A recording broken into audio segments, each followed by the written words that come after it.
সিমটমসগুলো কেমন থাকে আপনি কি করে বুঝবেন? সিমটমসগুলো হয় যেমনি আপনার জন্ডিস হতে পারে, পেটের মধ্যে আপনার জল জমতে পারে, এর সাথে সাথে আপনার ডাইজেশনে ইমপ্রুভমেন্ট হবে না। আপনি দেখবেন দিন পর দিন আপনার শরীর কিন্তু রোগা হতে যাচ্ছে। আপনি দেখছেন সুগার নেই আমার, এভরিথিং ইজ ওকে, কিন্তু আমার ওয়েট পড়ে যাচ্ছে কেন?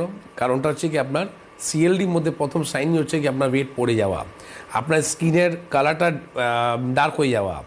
তো এইরকম যে সিমটমসগুলো যখনই মানুষ পায় তখন বলতে পারেন কি তার কাছে কোনো অপশনই নেই।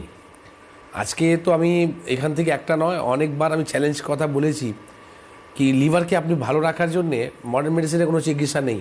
আর যারা ওষুধ খাচ্ছে তারা মনের শান্তির জন্য ওষুধ খাচ্ছে, কিন্তু আলটিমেটলি লিভার ভালো হয়ে যাবে এই কনসেপ্টটা কোনোদিনই ভাববেন না।